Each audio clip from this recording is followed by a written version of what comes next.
doing. And thank you, Amy and Alex and Historic Saranac Lake, for doing this whole series. And thank you for what you're doing for Saranac Lake.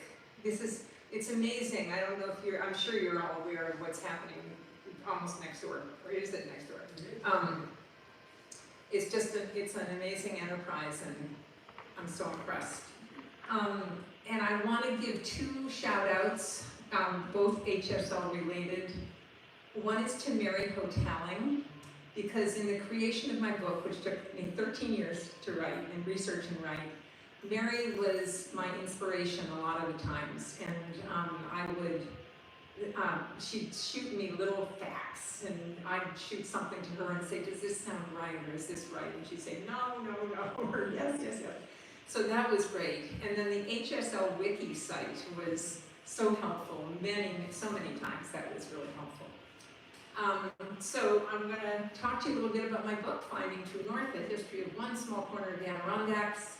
And as some of you already know, it's a memoir history, and it's the story of my coming here 57 years ago this October with my late husband, Jay Yardley. And we came to renovate a historic summer resort called the Bartlett Kerry Club, which had 1,000 acres of land, 37 buildings, and a dam. And woven in and around that story is the story of all the people who came here since 1854 with Virgil Bartlett and his wife Caroline. So that's the story, and I'm going to run you through some slides, and if you've read the book, they'll be familiar, but they're fun to, I find them really fun to look at, especially on a big screen like this. It's really cool. So I met Jay in 1965 at the University of Colorado, where we were both going to school.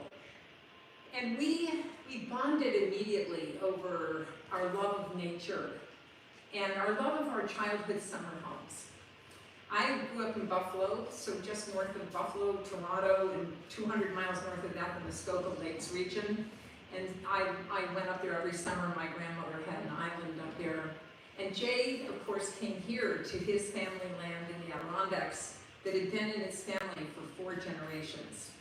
So we bonded over stories of canoe and camping trips and wildlife adventures, and just basically being allowed to, we set free to just explore the woods and the water and just have a wonderful time with that. And he had a dream. It was his dream to someday come back to this family land to settle. And I had a dream. My dream was to marry him and to also follow him wherever he went. And so in 1967, my dream came true. I got to marry him. And in 1968, his dream came true. We came to the Adirondacks, and he took over the ownership of this land that had been in his family for 4 generations. We were about to become responsible for 1,000 acres of land, 37 buildings in varying stages of disrepair, and a crumbling dam. So I want to introduce you to the man responsible for all this. This is A.B. Jenkins. I love this nifty little thing. So that's Alfred Blunt Jenkins, who was Jay's great-grandfather. And he's here on Middle Saranac Lake, or as it was called then, Round Lake, being rowed by Elmer Dockham, who was his faithful guide for over 40 years. In the background, that's Ampersand Mountain, for any of you who are familiar with Round Lake. That's the direction we're looking at. And so AB, as I fondly refer to him, I don't know what I'd call him if he were here now. Great-granddaddy? Probably not. Great-grandfather. Anyway, he came up to the Adirondacks in the late 1800s and bought land on Round Lake and made his family camp there. So it's a little confusing that this 1,000 acres had 2 separate areas where there were buildings. One was the camp that he built here on Round Lake, right over here. And then over a mile away, but still on the 1,000 acres, was what was called the Bartlett Kerry Club, in one form or another, a resort since 1854 when Virgil Bartlett came, until we came, and after that. So our goal was to come up here and renovate the Bartlett Carey Club, and we wanted to create a place where families could come and just settle back and have a pillow under their head at night, but go out and roam in the woods and the water, as Jay and I had talked about when we first met in Colorado. So we moved into a small cabin. This is the cabin, not in the summer. This wasn't taken yesterday. And we lived there without electricity for 2.5 years.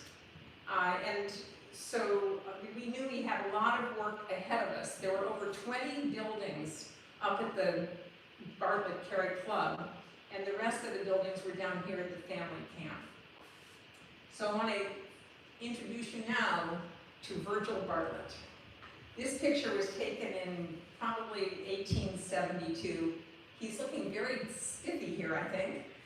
Virgil was from Massachusetts. He was born in 1916, and he wended his way gradually west and north to Jay, New York. And in Jay, New York, he met Caroline Green, a teacher, and they fell in love and they got married. And he kept going, they kept going until they got here to Saranac Lake, where he was the manager of the Miller House, or Miller's Hotel. And I think of him there watching, because now we're at the stage where sports were beginning to come into the area, and he would see sports coming and spending the night and then going out into the wilderness. And he had a dream. He wanted to have a hotel of his own. That was really what he wanted to do. Now, there's a whole lot more about him in the book, and I need to keep going, but I want to tell you a little about his character. He was kind of blustery. He had a famous temper. He could get pretty angry sometimes, but he was kind, and he loved animals. And if you were to approach Bartlett's by boat, he might be standing on the shore with a raccoon wrapped around his leg and a deer peeking from behind, and an otter about to come out of the water to get the fish that he would reach into a bucket and throw to him. So he had several sides to him. And this is Caroline Bartlett, his wife. Now, she looks pretty spiffy if you ask me, and I don't picture her in this one as being the one who was famous for her brown bread. People would come from all over to stay at the Sportsman's Home, Bartlett Sportsman's Home, because of the bread that she made. But she loved finery, and every once in a while, when it was an off-season, she'd find her way to Albany, Glens Falls, New York, and do a little shopping and come home with something like this. I'm looking at that. Oops, I didn't want to go there yet. Sorry, I got all excited. This is what I'm going to do. Is that a little, like a firm muff there? It's just, so that was her sometimes, but when she was here, she got down to business, rolled up her sleeves, and she was a lady guide and a hunter. And this is a quote from Frank Leslie, New Family Magazine, about a trip to Bartlett's in 1858. Mrs. Bartlett, besides being a stirring housewife, is ready to go into the woods and camp as a lady guide if a party of ladies gives her a call, and will convert a deer, partridge, or trout in quick style into roasted haunch, ramrod toasted saddle piece, pork fried, or baked, and is not afraid to pull the trigger if no better hand is near. No one need fear of starvation while in her care. So they arrived and they went to work and they built what was Bartlett's Sportsman's Home. And I think this is such an interesting picture. You see the countryside around kind of looks like a plucked chicken, because they would take the trees down and make the lumber to build. This was the Sportsman's Home. It had room for about 50 people, and there's barns here, and guide houses, and laundry, and woodsheds, and everything, and lots of gardens. So, and this was actually taken in 1882. They arrived in 1854. So it had been in business for quite a while there. And so that's this, sorry, I'm not really used to this. There we go. Going this way. This is the Sportsman's Home from up close, also taken in about 1882. And I'm fascinated by every single person in this picture, but only one have I really gotten to know, and that's this guy. I'll tell you about him in a minute. But I want you to just keep your mind on that wall right there, that exterior wall, because of a slide that's coming up in a minute. But in terms of this gentleman that I just pointed out, this is Dr. James Romine, and he was from Keysville.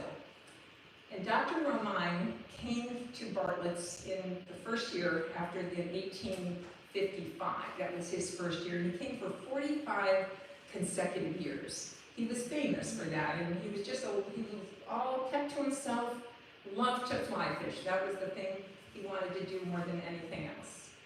And then in the 45th year, during the winter, he had a stroke, and he lost the use of everything on his left side, so he couldn't fish anymore, and so he did not come back. Alfred Donaldson wrote about him in his 2-volume book, The History of the Adirondacks, and he wrote about this man and his loneliness and his avid fisherman person that he was, and he wrote, "Men said," when he couldn't come back to Bartlett's, "men said he did not come because he died, but we who knew the lonely fisherman will always think he died because he could not come." So I love that because it gives such a spirit of this man and of the place. So Virgil died in 1884, exactly 100 years before he died. I just realized that. No, I must have known that. And he was buried in Ostable Forks. And here's Caroline. And she's left with 267 acres of land at that point. All those buildings that you saw, all the employees, the guides, everybody who worked there, and all of the guests who loved to come by that time. People like Dr. Romine. There were other very people that came every year. So she hung on herself for a couple of years, but then she ended up moving to Glens Falls, and a Mr. Fowler was the manager for a couple of years. And by 1889, she was able to sell it, everything, the land, the buildings, the business, to a group of businessmen from New York and New Jersey. And they formed what they called the Saranac Club. And they wanted a place for their families to be able to come and do what we all do when we come up here, for a vacation and go out hiking or swimming or fishing or hunting and whatever they wanted to do. But they also ran it as a business so that they could kind of try to keep up with what they would need to use. So one of the things they did almost immediately was refurbish the Sportsman's Home. This is that same home that I showed you earlier, and this is that wall that I asked you to think about. They added a bay window. I'd like to think that was either the parlor or the dining room. I think the parlor, maybe. And they painted it, they planted trees, and they just did it up really nicely. So I think I mentioned earlier that this house could sleep about 50 people. It wasn't enough. They had a lot of people who wanted to come. So that was 1889. By 1891, they built this. They didn't do things in small ways. This was called the Combination Cottage. I'm not sure why, or Hardscrabble Lodge. I don't know why either. But this had 20 rooms, so they could house a lot more people. And that was great, so things were just going swimmingly. This was built and they started using it in 1891, and I hope they enjoyed it as long as they could, because it was a hot, dry summer. And fire broke out. And actually this building survived, but all those buildings that I showed you earlier, the old Sportsman's Home and the boathouses and the laundries and the guidehouse, everything, it all went, it was all gone. So they had only left was this building and a little cabin over here called Haley's Cottage. So I thought, why didn't they just give up and go home? But they didn't want to do that. Instead, they began to raise more money, they got more members, and got to work. This was 1891. By 1893, they built themselves a new clubhouse. And once again, they didn't think small. This is a 3-story clubhouse, and the way they were able to do this, first of all, some foresighted person in 1890, the year after they became the Saranac Club, had taken out fire insurance. So they had that. They increased the membership from 20 to 24, and they levied a tax, and boom, here's the building. And the total expense, including, there's a dam that I haven't mentioned that was in existence since 1850, and a sawmill on the dam that created all the lumber for all these buildings. So repairs to the dam and the sawmill and building this came to $24,700, which might be between $750,000 to $1 million, but even that is just amazing. And this is the interior. Isn't this so? I just love this picture because I can imagine them sitting here and they're writing letters to people, and you could have your meals here. You could go up the stairs to bedrooms on the 2nd and 3rd floor, and I like to think Dr. Romine caught at least one of those fish. So this was what they had. And some of the activities during this period of time after 1893 was golf. Golfing became quite a thing. I was so surprised when I saw this picture because I thought, golf?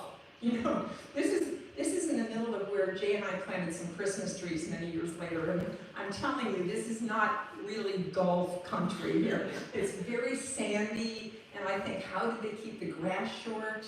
I think they must have had goats or something that would do that. But golfing was something that they did. And this is another fun picture that I came across. So how many of you have ever done Bartlett Carry, the canoe carry from, okay, some of you have done it, some of you haven't. So you have to come up the river, and at a certain point there are rapids from Round Lake or Middle Saranac, and to get to Upper Saranac Lake, you have to get out and carry the boat for almost half a mile. It used to be less, but so it was about 0.2 miles then, but it's more now. But you're going up because you're going from middle to upper. So it's a hike. It's a bit of a trudge. So they got a cart and a pony, and for 50 cents a boat, you can have your boat taken, and you just take you and your stuff, and that's how you would get there. So I'm not sure how much that increased their revenue, but a little bit. Oh, I want to introduce you to one new member at the time. I mentioned that they had to get new members to make this all possible. This is Pauline Agassiz Shaw, as you can see. She was the daughter of Louis Agassiz, who was a famous Swiss botanist who came over, and he worked in Cambridge, Massachusetts. He was part of the Philosophers' Camp in 1858. And I like to think, and you know, people like Ralph Waldo Emerson were also part of that, and Emerson wrote a poem of that trip called Adirondack, and he describes the whole journey. And I like to think Pauline sat at the knee of her father, and possibly Emerson, and heard about the Adirondacks, because in 1893, she became a member of the Saranac Club, and came up with 3 huge trunks. Not quite as long as this, not quite as high, but definitely this or even a little bit wider. Heavy. What kind of wood do you think the trunks were? Maybe oak? Not sure. But they're definitely solid trunks. And so she carried all her stuff up here. And we still have those trunks. And so she was here from 1893, and she had the money to be able to join because she'd married a very wealthy man in Boston, Massachusetts, Quincy Adams Shaw, who was a copper magnate. So she had the money. She also started the first kindergarten in the Boston area, and she was a suffragist. So I could have written a whole book about her. I was just fascinated by her. But for some inexplicable reason, in 1903, she decided to not be a member anymore and sell. She had bought I forgot to mention this, she had bought 732 acres of land up here. I know. But she decided, I'm going, and so word came out that Mrs. Shaw was selling her land, and who should hear about it in his guide boat on Round Lake with his guide but Alfred Blunt Jenkins. And so he leapt on it and he bought the property and then built his family camp on Middle Saranac Lake, which is where I live now. So things went along fine for 28 years after that. And they built other bungalows for other members, and they had these three, which you're sort of familiar with. This is the main clubhouse, and that's the combination cottage that I showed you earlier. And this is Haley's cottage, the little one that survived that fire in 1891. And then there were other cottages in the back in that direction. So in 1921, it was another hot, dry summer, and fire broke out. And one day, this looked like this, and the next day it looked like that. So this was the main clubhouse, that was the combination cottage, and that was Haley's cottage there. And one interesting thing is how many chimneys they had, which is one reason why fires broke out.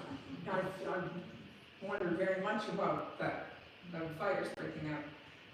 And so imagine, there you are on that day, and the smell of the smoke and the ashes, and I wonder why they didn't turn their tails and head back to New York and New Jersey. But they didn't. They stayed. And I kept asking myself, writing this book over and over, why did people stay?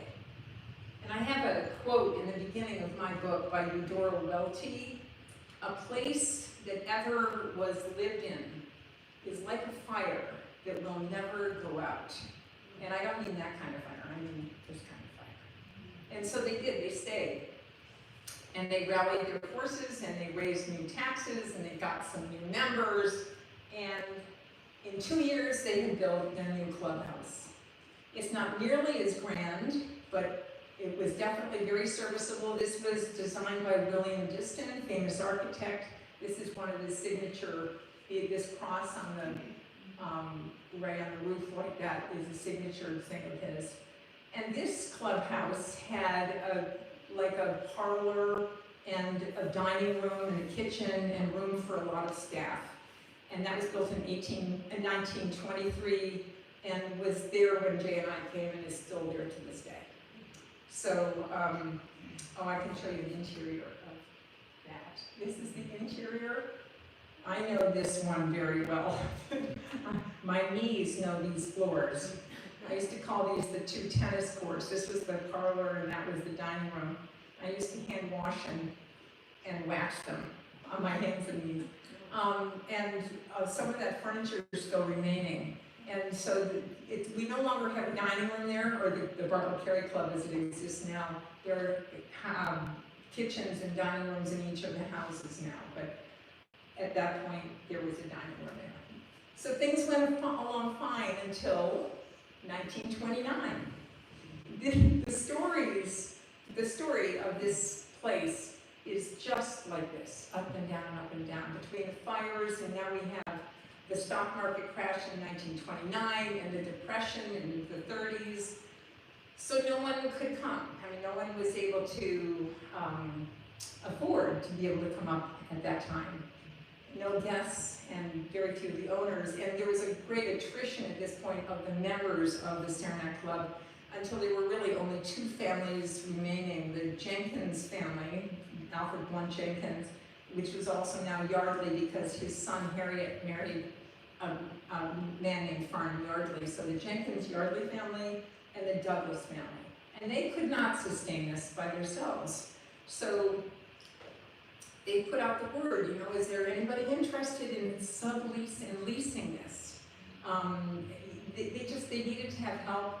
And over the next several decades, from the 1930s, they did find various organizations to take it over as a business or retreat center.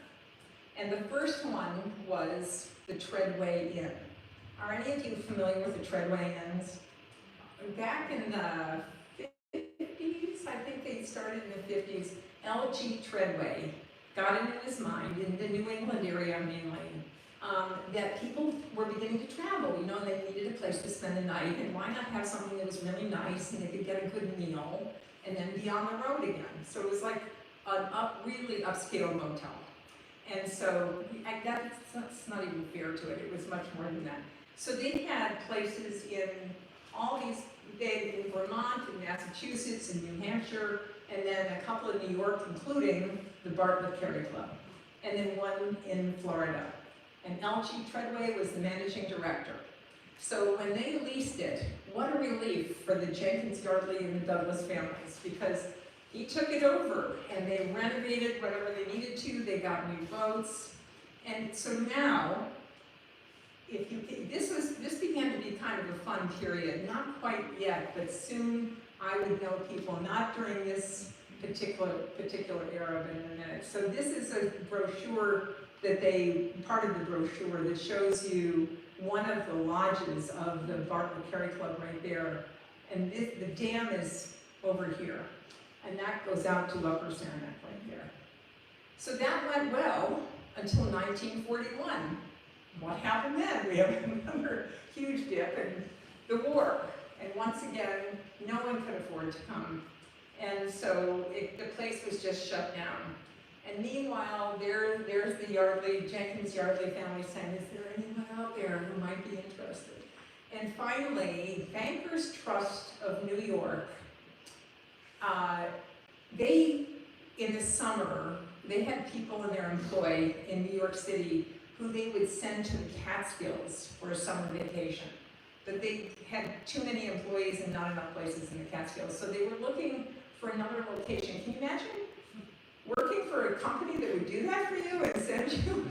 It doesn't happen now, but it did then. And so they subleased the Bartlett Carey Club for 20 years, beginning in 1949, which was so wonderful. I mean, once again, this huge sigh of relief because someone was taking it over. And so they did. And so now you work for Bankers Trust. You know you've got your 2 weeks in the Adirondacks. It's a 10-hour drive to get up here, but you do it. And when you arrive, you fall out of the car, and you're met by this gentleman named Frank Hines. He was the managing director. He would tell you, welcome, and here's where you're staying, and here are the activities for the week. We're going to have a movie, we're going to do archery, we're going to do all these various things, and what can I do for you? So he was like the maitre d' in a way. And so and I'll give you a couple of examples of the activities. This is canoeing, and actually they bought 5 Old Town wooden canoes in 1948. And I know that because they're in my barn and they're for sale if anybody's interested in them. But I figure these 2 guys were probably college kids who came up and were waiting on tables or working in the kitchen or doing maintenance or carrying firewood around. So that's the canoeing. And then they'd go hiking.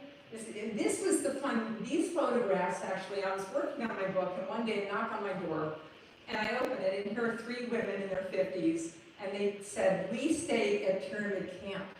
I said, you're kidding, come in. So they came in, and they had this stack of photos and postcards for me. So this was just so much fun to be able to share all these things. So Ampersand Mountain, for those of you who've been up there, and this is Middle Saranac Lake. That's Shaw Island and Ship Island. That's Upper Saranac Lake in the background.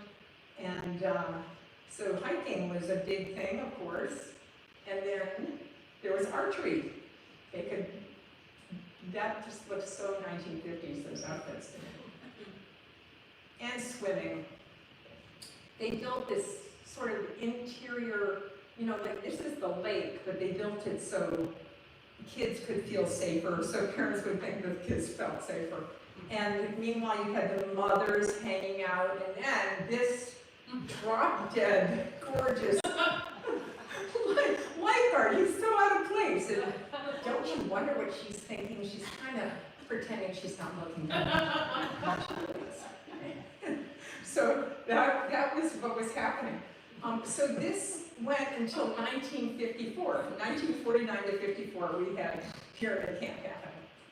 And then it just stopped. And I've never been able to really explain it, except maybe there was a downturn in investments, or it just got to be too far to come. It still took 10 hours to get up here then, and going to the Catskills was a lot easier. But the camp closed down after 5 years. And there was this mystery period of about 10 years from 1954 to 1964, when nothing happened. And I have stories during that period of people coming in when there was no one around, but if you took your boat from Middle to Upper, you'd go by and it would be just like a ghost area. In 64, Will Rogers Hospital, are you all familiar with Will Rogers? Yeah. So, because if I do this somewhere else, I have to explain about the vaudeville and the tuberculosis. But anyway, they had summer interns who came up, and they came with their families, so they needed a place for them. And so they would go out to the Barbara Carey Club and stay there and then come in to work. And their families could just stay out there and have a great time. But that went on from 1864 to 68. And then in 1968, who should arrive but Fran and Jay Yardley. So when we arrived, we had to politely tell them, I'm sorry, but you're coming out here anymore. That's just not going to happen because the building may not even exist when we're done with it.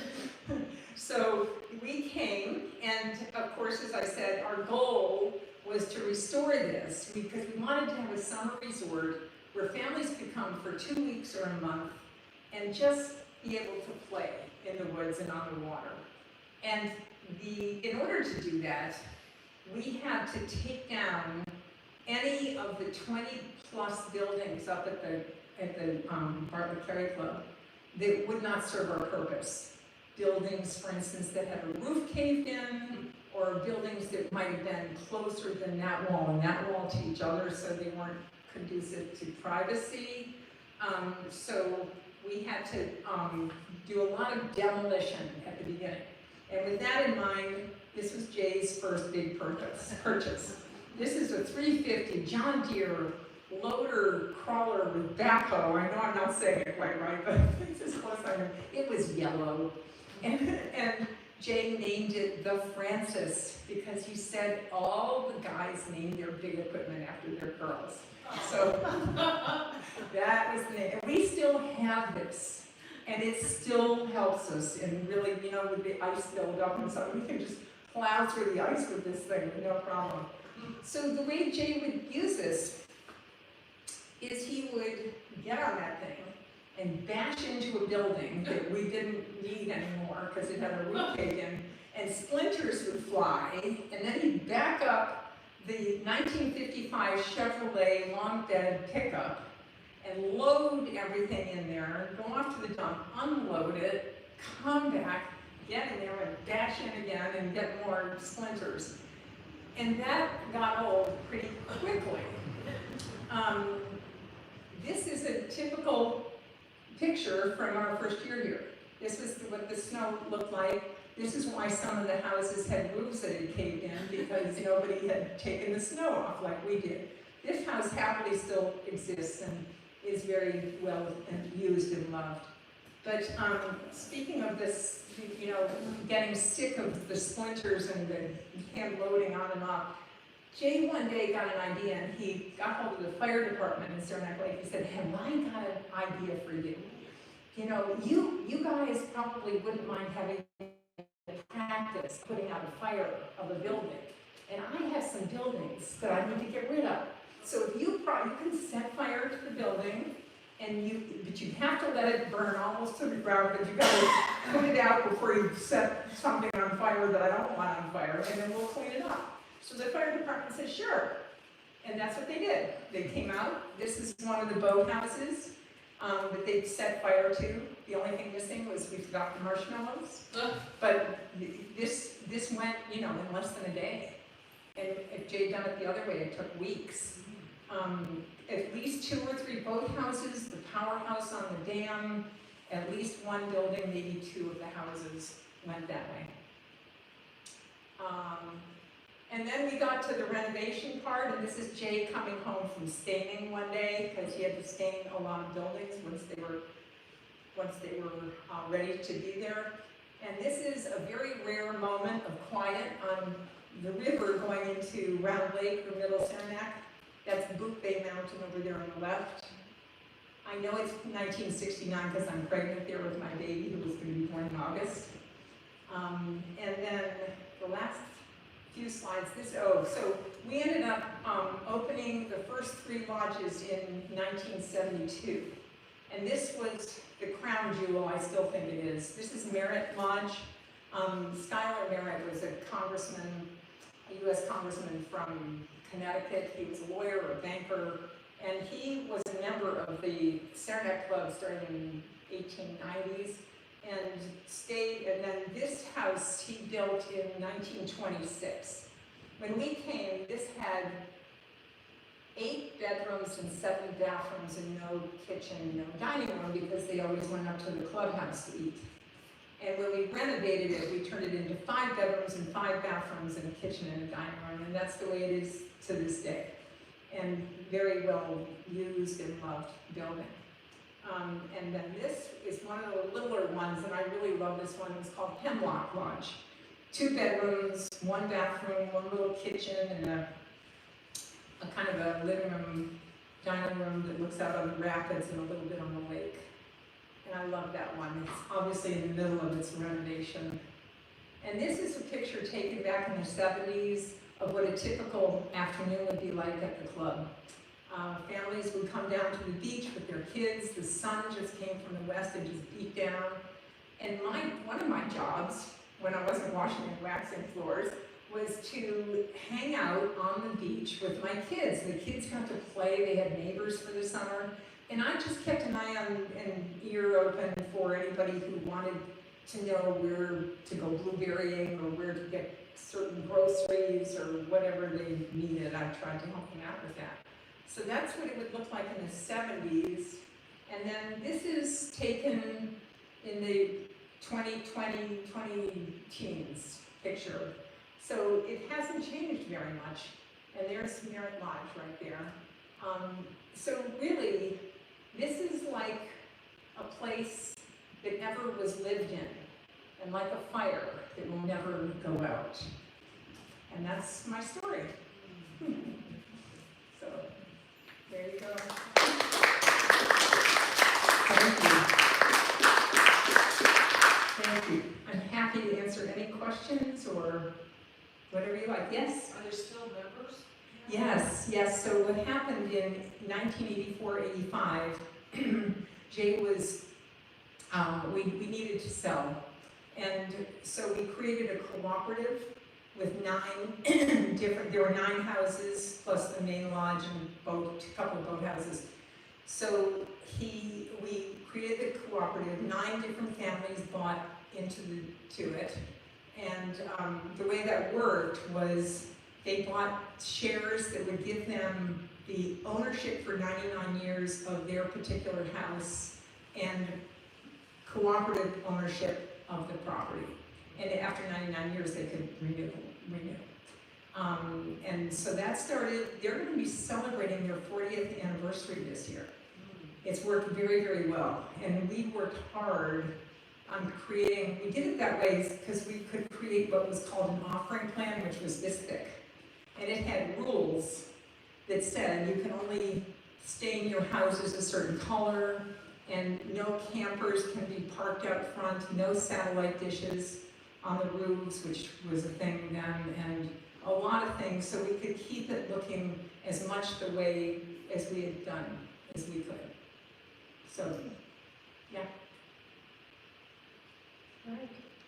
And people can sell that then too? Can you sell it? Or Yes, they can, but because it's a cooperative, they're like a family, so everybody has to agree, which is a nightmare. It's actually kind of a nightmare. I'm glad I'm not up here.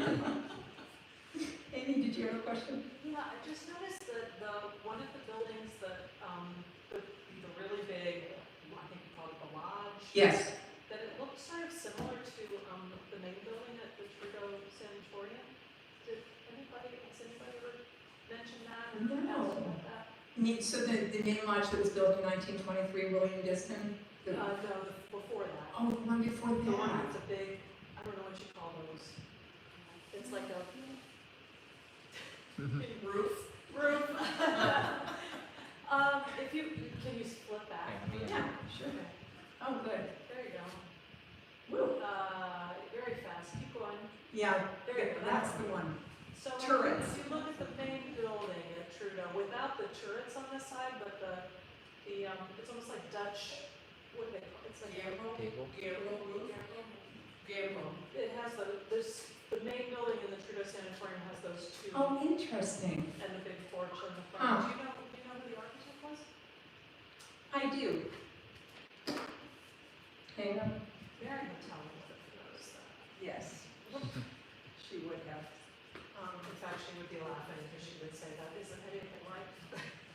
The architects were Jardine, Kent, and Jardine from New York City, and the builders A.S. Wright Manufacturing Company of Lake Placid. And what was the year?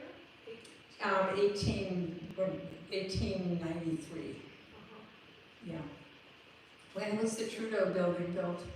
The main building, I think like 1898. Okay. And do you know who the Just architect? put those side by side and see. I think it was William Colton, wasn't it? Ah, Aspenwall. Oh, Aspinwall, yeah. okay. Jaylen's Aspenwall. His cousin. Okay. It's a fun thing. Yes, it is. Thank you. So did you do anything to the dam when you were on the property? Oh my God. You said you were gonna talk about the dam, so. When we arrived, we were informed that we needed to fix the dam. And if we didn't, and the dam broke, it could flood Route 3, the water level on Upper Saranac Lake might go down 5 feet, and so we needed to get busy. So we looked into it, and it would have cost then $145,000. That was not in our budget. So we didn't do anything. we didn't do anything. And yeah, as my daughter would say, yes, shake your hips and hope for the best. And so after Jay died, it was definitely a concern. It was always a concern, and we were literally crossing our fingers because what could you do? Because it's still part of the Bartlett Carry Club, right? So all those people that bought in, it's their responsibility. It is not.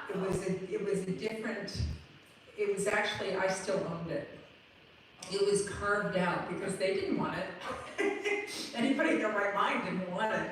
So it was carved out. It was like a 0.5, you should see that it looks like a butterfly, the boundary of that piece of property. So after Jay died, I decided I'm just gonna stop paying taxes and let the county take it over, and then they'll be responsible. And that didn't work because the Bartlett Carry Club didn't want that to happen, so they ended up paying the taxes, so I still owned it. So then I went to the Upper Saranac Lake. It wasn't a foundation then, it was just the association. And I said, here's the deal, if this dam breaks, you're gonna all have a lot more land front than you have now. And I can't afford to do it because now it was that many years later, it was in the mid-1980s. And so I said, I'm just saying this property's for sale for $1 for anybody who wants it. So that's the point where there were several members of the association, Charlie Ritchie, Henry Harder, a few others Kurt Stiles, who got together and formed a foundation. And they bought it from me for $1 and started raising the money because I said, it's all of you who are going to be affected. It will raise my water level on Middle Saranac, but I live on a hill. I'm okay. So that was really helpful. And that foundation has been amazing for the lake.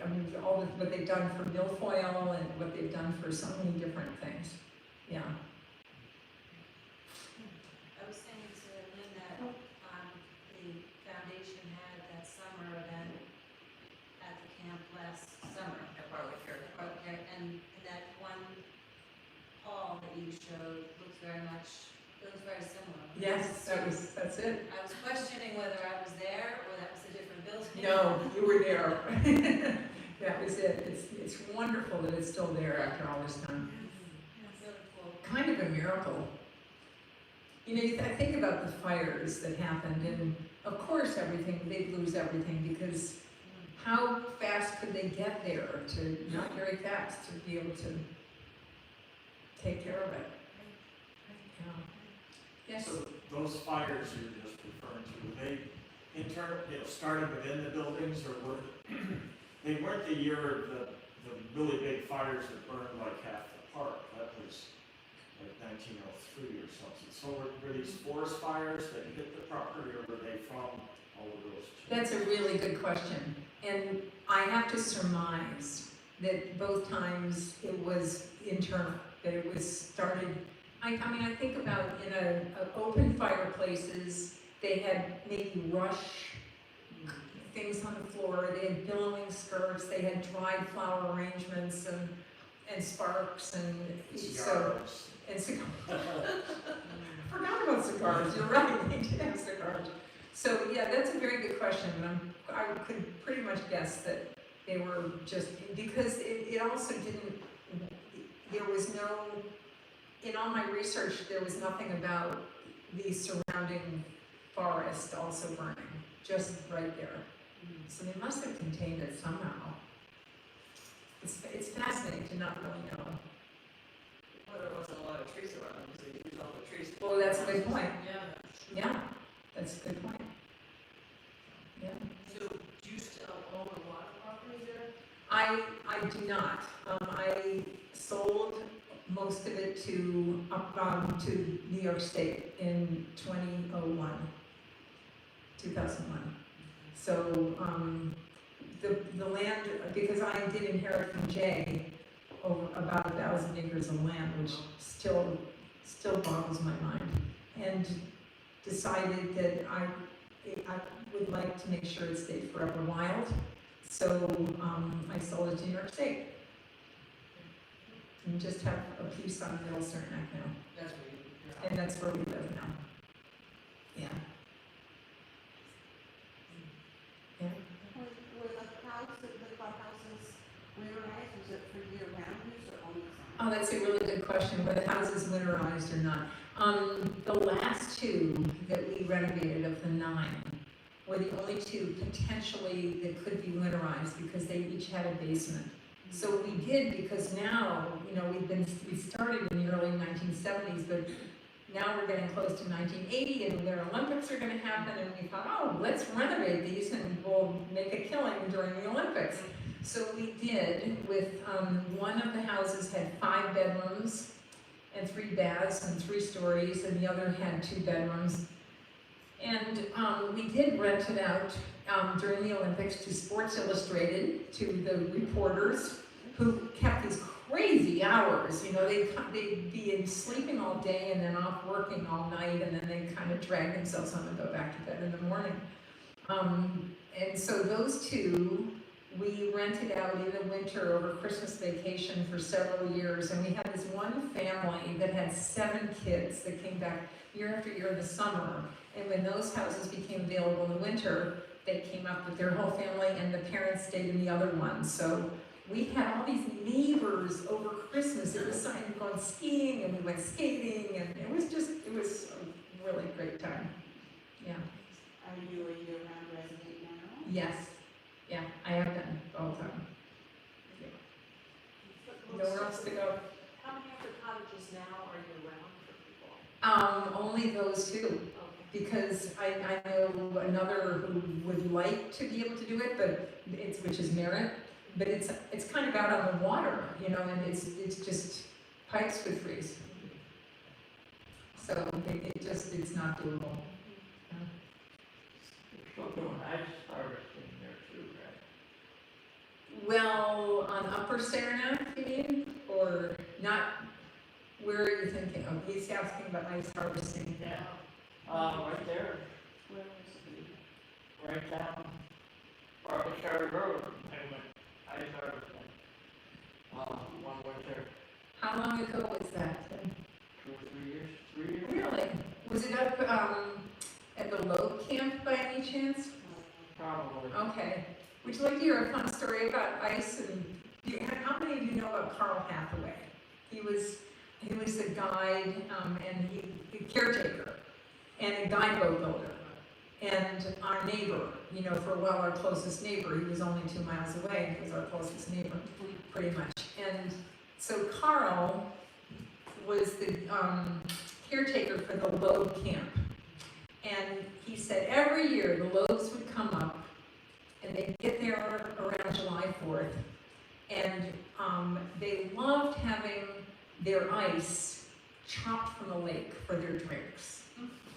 And so that's what they did every year. They would chop the ice, and then they had ice blocks, and then they'd chip the ice off and put the drinks in and hand them to Mr. Loeb and Mrs. Loeb. So, and the first day that they were there, Carl would always come in the evening, right around drinks time, just to give them a report of the winter and how everything had gone and what the summer was going to be like.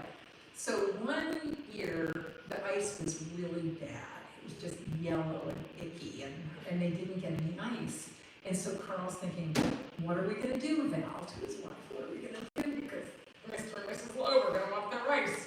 So Val said, all right, let's start buying milk in big cartons. So they got big, and they started freezing these big cartons of water. And when the Loebs came, they chipped all the ice from that ice and put it in the drinks, and Carl was in there talking to Mr. and Mrs. Loeb, and Patrick, the butler, comes in with the tray with the drinks and gives one to Mr. Loeb and one to Mrs. Loeb, and Carl's heart's going like this, and he's saying, yeah, that was an interesting winter, and he's giving a whole report. And finally it's time for Carl to leave, and just as he gets to the door, Mr. Loeb says, oh, Carl. And Carl's heart sinks, and he turns around, there's Mr. Loeb, and he's holding his drink with the ice, and he said, there's nothing like getting ice out of the lake. Thanks, Carl.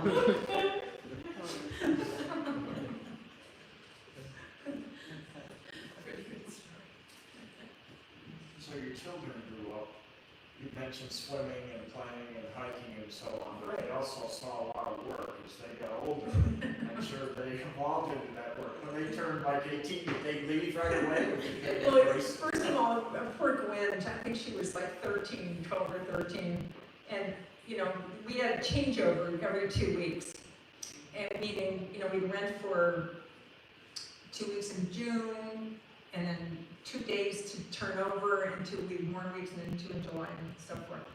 And I loved it when anybody came for the month, which didn't happen often enough. So every 2 weeks, you'd wave goodbye to the last car going out, and then go to work, because you had 48 hours to change all the beds and do all the laundry and just wash the floors and the kitchens and everything.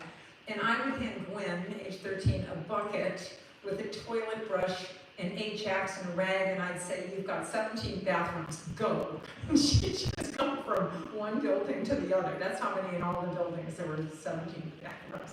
So, yeah, neither of them lives here now.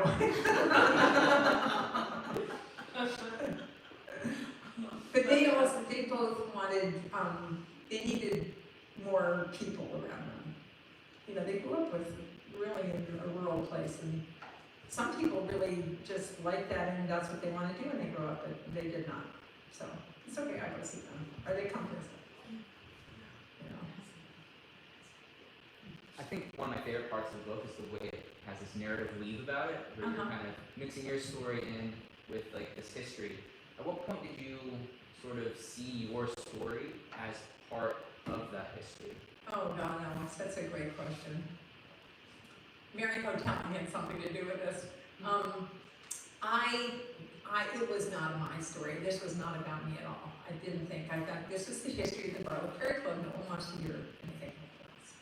So that's what I did. And for the first couple of years, I was working on the history of the Bartlett, of the Adirondacks, thinking I could be the new Frederick Seaver. Was that his name? Is that the guy who wrote the book? And I sent something off to Mary, a manuscript for her to look at, and she sent it back with so many red marks on it, I couldn't read what I'd written. So she said, this, Fran, you need to rethink what you're doing here. And it took me well over 2 years. And what happened was I invented a character in the course of this that you don't need in the book, but I invented a character named Priscilla Tucker, who was a teacher. I wanted my reader to have a first-hand view of what it was like. And so I invented her living in the mid-1800s and then coming up to Bartlett's for the summer, because people didn't come for a weekend or even a week. They came for a long time because it took 3 days to get here from Glens Falls at that time. And so she lived in Glens Falls, this Priscilla Tucker, and she would she'd get up to the bottom of Lake Champlain and come up by steamboat to Port Henry, and then spend the night, and then she'd spend a day getting from Port Henry to William Martin's gateway to the Wilderness Hotel on Lower Saranac Lake, and the third day she'd go by rowboat to get to Bartlett's. And so you got to experience all of that with her. And as I'm writing this, especially when she got to Bartlett's and she got into her bedroom, I thought, it's so interesting. This Priscilla Tucker likes everything I like. Gosh. It's just like, oh, okay. So then I decided maybe I would start telling my story. But it took a long time. I just wonder sometimes. Thanks for asking that question. Did I answer it? No, Was that's that great. okay? Yeah. Tend to go off on a riff. Do you ever think about doing another book for me? Yes, You have one, don't you? I'm working on one. Yeah, I it's. asked you that question the last time, I think. Would you like to hear a teeny bit about that? Sure. It's nothing to do with the Adirondacks, though. It's this is a story about my grandmother, who at the age of 60, she lived in Buffalo, New York. At the age of 60, she stepped onto an ocean liner in San Francisco and went to Japan to study and live in a Zen Buddhist monastery. Just temporarily, but it became her odyssey was to find her spiritual calling. And I'm so fascinated by that. And she went twice. She went in 1933 and 1936. And if you think about what was happening in the world at that time, it was a pretty amazing time for her to be doing that. And I have so much information. She wrote journals about both of her trips there. And I got really so interested. My mother and I were going to go, and that never happened before she died. So Burdett and I went in 2013 to the same monastery and stayed there and got to know the monks and lead the life of the monks for a couple of days. And we went back again in 2019. And so this is a hard book to get myself into, but I'm working on it. Yeah. Thanks for asking. Is that the same grandmother that had that camp in Canada? Yes, it is, yeah. So, yeah, she's an amazing person. My father was the fourth, well, there was a child who died, but he was the fourth of 4 living children. And when he was 2, his father abandoned the family, leaving my grandmother with 4 children. And so I think that was part of why she was looking for some spiritual help. You know, so, yeah. So, well, thank you so much, everybody, for coming. I really appreciate it. My sweet little audience. Thank I love to add to this whole thing that Fran was very kind and made a donation of a lot of the resources that she used for Bartlett's to the museum here. And so if you guys are ever curious of what that looks like, we've actually just recently finalized some of this stuff here. You can type Bartlett's into our online little catalog that we have, and you will see some of it.